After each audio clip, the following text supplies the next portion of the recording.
അനിൽക്ക, ഇതിന്റെ തുടക്ക സമയത്ത് ഗതാഗത നിയന്ത്രണങ്ങളൊന്നും ഏർപ്പെടുത്തിയിട്ടുണ്ടായിരുന്നില്ല. ഇപ്പോൾ അങ്ങനെ ചില നിയന്ത്രണങ്ങൾ ഏർപ്പെടുത്തിയിട്ടുണ്ടെന്ന് വിവരം മനസ്സിലാക്കുന്നു.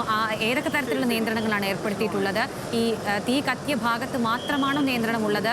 മറ്റെവിടെയെങ്കിലും ആയിട്ട് ഉണ്ടോ? ആ വിവരങ്ങളുമായി ബന്ധപ്പെട്ട് ലഭിക്കുന്നത് എന്തൊക്കെയാണ്? തീ പടർന്ന സമയത്ത് തന്നെ ട്രാഫിക് പോലീസിന്റെയും അതോടൊപ്പം തന്നെ പോലീസിന്റെയും നേതൃത്വത്തിൽ ഈ കോഴിക്കോട് നഗരത്തിലേക്കുള്ള പ്രധാനപ്പെട്ട ജംഗ്ഷനുകളിലെല്ലാം തന്നെ ഗതാഗത നിയന്ത്രണം ഏർപ്പെടുത്തിയിരുന്നു. ഇപ്പോൾ നമുക്ക് ലഭിക്കുന്ന വാർത്ത കോഴിക്കോട് നഗരത്തിൽ ഈ നഗരത്തിലേക്ക് പ്രവേശിക്കുന്ന പ്രധാന ജംഗ്ഷനുകളിലെല്ലാം വാഹനങ്ങൾ പ്രവേശിക്കുന്നതിന് വിലക്ക് ഏർപ്പെടുത്തിയിട്ടുണ്ട്. അതോടൊപ്പം തന്നെ ഈ കണ്ണൂർ ജില്ലയിൽ നിന്നും മലപ്പുറം ജില്ലയിൽ നിന്നും ഫയർ യൂണിറ്റുകൾക്ക് നഗരത്തിലേക്ക് പ്രവേശിക്കാൻ വേണ്ട അല്ലെങ്കിൽ അത്തരത്തിൽ തടസ്സമാകാൻ സാധ്യതയുള്ള സ്ഥലങ്ങളിലെല്ലാം തന്നെ പോലീസിനെ ഇടപെട്ടുകൊണ്ട് തന്നെ അതിനുള്ള സൗകര്യം ഫയർ വാഹനങ്ങൾക്ക് വരാനും കഴിയുന്ന രീതിയിലുള്ള സഹായം പോലീസിന്റെ നേതൃത്വത്തിൽ ചെയ്തിട്ടുണ്ട്. ഇതിൽ ഏറ്റവും പ്രധാനപ്പെട്ട കാര്യം എന്ന് പറയുന്നത് നേരത്തെ ഈ രതീഷൊക്കെ സൂചിപ്പിച്ചതുപോലെ തന്നെ നഗരത്തിലെ ഏറ്റവും പ്രധാനപ്പെട്ട നഗരകേന്ദ്രത്തിലാണ് ഇത്തരത്തിലൊരു തീപിടുത്തം ഉണ്ടായിരിക്കുന്നത്. ഈ തീപിടുത്തവുമായി ബന്ധപ്പെട്ട് നമുക്കറിയാം ഈ നഗരത്തിലെ ഏറ്റവും പ്രധാനപ്പെട്ട ഫയർ സ്റ്റേഷൻ യൂണിറ്റാണ് ബീച്ച് ഫയർ സ്റ്റേഷൻ യൂണിറ്റ്. ഇവിടെ ഇതുമായി ബന്ധപ്പെട്ട് ഈ ഫയർ സ്റ്റേഷൻ യൂണിറ്റിലെ അവസ്ഥ, അതായത് ഏറ്റവും പരിതാപകരമായ ഒരു അവസ്ഥയാണ് ഈ ബീച്ച് ഫയർ സ്റ്റേഷൻ യൂണിറ്റിലുള്ളത്. ഇതുമായി ബന്ധപ്പെട്ട് വാർത്തകളൊക്കെ തന്നെ നമ്മൾ ന്യൂസ് മലയാളം റിപ്പോർട്ട് ചെയ്യുകയും ചെയ്തിരുന്നു. അതായത് കാലപ്പഴക്കം ചെന്ന കെട്ടിടം, അതോടൊപ്പം തന്നെ ഈ ഫയർ വണ്ടികൾ ഉൾപ്പെടെ ഈ നിർത്തിയിടാൻ ഉള്ള അസൗകര്യം ഉൾപ്പെടെ നമ്മൾ റിപ്പോർട്ട് ചെയ്യുകയും ചെയ്തിരുന്നു. ഇവിടെയുള്ള ഫയർ വണ്ടികൾ അതായത് നഗരത്തിലെ തന്നെ മറ്റ് മീഞ്ചന്ത അതോടൊപ്പം തന്നെ വെള്ളിമാട് പോകുന്ന സ്റ്റേഷനുകളിൽ ഉൾപ്പെടെ മാറ്റുന്ന ഒരു സ്ഥിതി ഉണ്ടായിട്ടുണ്ട്.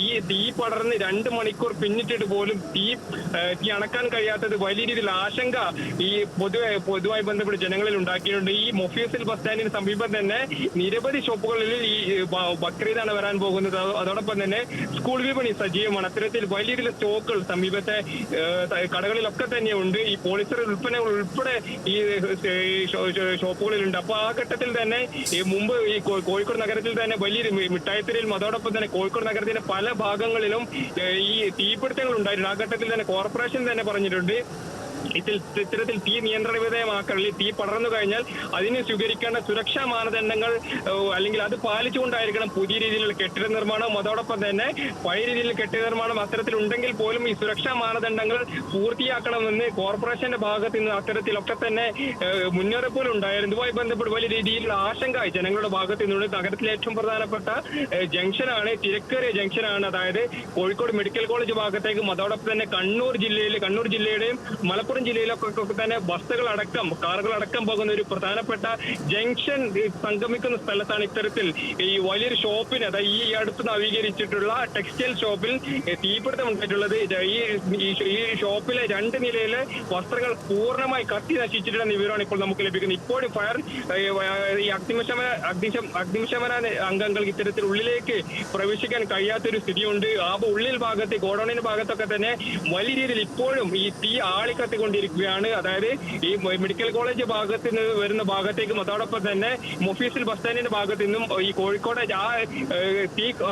തീ പടർന്ന അല്ലെങ്കിൽ തീ കത്തുന്ന ഈ കടയുടെ സമീപത്ത് നിന്നൊക്കെ തന്നെ 3 വർഷത്ത് നിന്നും പോലീസ് ഈ ഫയർ യൂണിറ്റുകളുടെ നേതൃത്വത്തിൽ വെള്ളം തീയണക്കാൻ ശ്രമങ്ങൾ നടക്കുന്നുണ്ട്. അതോടൊപ്പം തന്നെ ഈ കോഴിക്കോട് വിമാനത്താവളത്തിൽ നിന്ന് എത്തിച്ചിട്ടുള്ള അത്യാധുനിക സൗകര്യങ്ങളുള്ള ഫയർ യൂണിറ്റ് വെച്ചിട്ട് വെള്ളം മുകളിലേക്ക് പമ്പ് ചെയ്തുകൊണ്ട് തീയണക്കാനുള്ള ശ്രമങ്ങൾ നടക്കുന്നു. ഇതിൽ ഞാൻ നേരത്തെ സൂചിപ്പിച്ചതുപോലെ തന്നെ സ്കൂൾ വിപണി സജീവമാണ്. അതോടൊപ്പം തന്നെ ബക്രീദ്, അതായത് വലിയ പെരുന്നാളുമായി ബന്ധപ്പെട്ടൊക്കെ തന്നെ ഈ കടക്ക് സമീപം മറ്റ് ഷോപ്പുകളുണ്ട്. ഈ തുണിത്തരങ്ങൾ ഉൾപ്പെടെ വിൽക്കുന്ന ഷോപ്പുകളുണ്ട്. അതായത് വലിയ സ്റ്റോക്ക് സൂക്ഷിച്ചിട്ടുണ്ട്. അപ്പോൾ ആ ഘട്ടത്തിൽ ഈ മറ്റു ഷോപ്പുകളിലൊക്കെ തന്നെ ഈ തീ പടർന്ന വിവരം അതുകൂടി നമുക്ക് ലഭിക്കുന്നുണ്ട്. ഏതായാലും ഇതുമായി ബന്ധപ്പെട്ട് സമീപത്തെ കടകളിൽ ഉണ്ടായിരുന്ന സിലിണ്ടറുകളൊക്കെ തന്നെ പെട്ടെന്ന് തന്നെ മാറ്റിയത് കൊണ്ട് വലിയ രീതിയിൽ അപകടം ഒഴിവായി.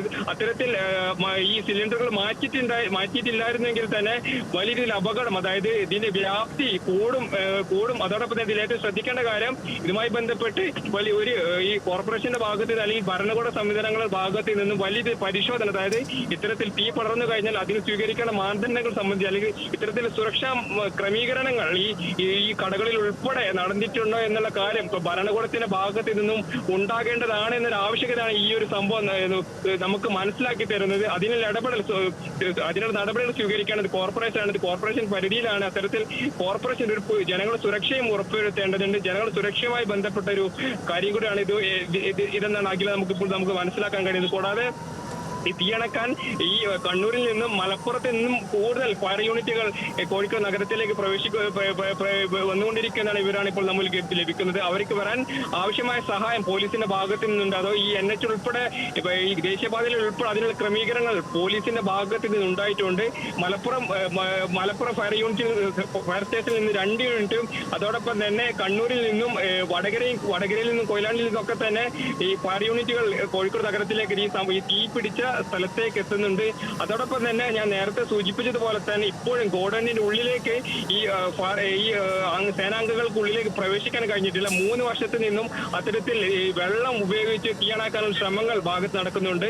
അതോടൊപ്പം തന്നെ പ്രഥമ പരിഗണന ഇതുമായി ബന്ധപ്പെട്ട് ഈ ഷോപ്പിലെ അല്ലെങ്കിൽ കടയ്ക്കുള്ളിലെ തീയണക്കാൻ തന്നെയാണ് പ്രാഥമിക പരിഗണന. മറ്റെല്ലാ വിഷയങ്ങളും പിന്നീട് സംസാരിക്കുമെന്ന കാര്യമാണ് ഈ മാധ്യമങ്ങളെ കണ്ട സമയത്ത് AK ശശീന്ദ്രൻ, വനംവകുപ്പ് മന്ത്രി AK ശശീന്ദ്രൻ ഈ മാധ്യമങ്ങളോട് സംസാരിച്ചത്. ഇതുമായി ബന്ധപ്പെട്ട് ജനങ്ങളുടെ വലിയ രീതിയിൽ ആശങ്കയുണ്ട്. ജനങ്ങളുടെ സുരക്ഷയുമായി ബന്ധപ്പെട്ട ഒരു പ്രശ്നമാണ്. കാരണം ഈ ഏറ്റവും കോഴിക്കോട് നഗരത്തിൽ ഏറ്റവും പ്രധാനപ്പെട്ട ഒരു ജംഗ്ഷനാണ്. അത്തരത്തിൽ ചുറ്റും കടകളാണ്, അതായത് ഹോട്ടലുകൾ ഉൾപ്പെടെ പ്രവർത്തിക്കുന്നുണ്ട്. തൊട്ടടുത്ത് ബസ് സ്റ്റാൻഡാണ്. അത്തരത്തിൽ വൈകുന്നേരം ആയതുകൊണ്ട് ഞായറാഴ്ച ആയതുകൊണ്ട് തന്നെ വലിയ ജനങ്ങൾ ആ ഓഫീസിൽ ബസ് സ്റ്റാൻഡിലൊക്കെ തന്നെ പണി കഴിഞ്ഞു പോകുന്ന ആൾക്കാർ ഉൾപ്പെടെ ആ ഭാഗത്ത് നിന്നുണ്ട്. അതുകൊണ്ട് തന്നെ ഈ തീ പിടിച്ച സംഭവമായതുകൊണ്ട് ആദ്യഘട്ടത്തിൽ തന്നെ പോലീസിന്റെ ഭാഗത്ത് നിന്ന് വലിയ രീതിയിൽ ഇടപെടൽ ഉണ്ടായതുകൊണ്ടാണ് ഇത്തരത്തിൽ ഈ ദുരന്തത്തിന്റെ വ്യാപ്തി കുറക്കാൻ സഹായമായിട്ടുള്ള കാര്യം നമുക്ക് എടുത്തു പറയേണ്ടതാണ് അഖില.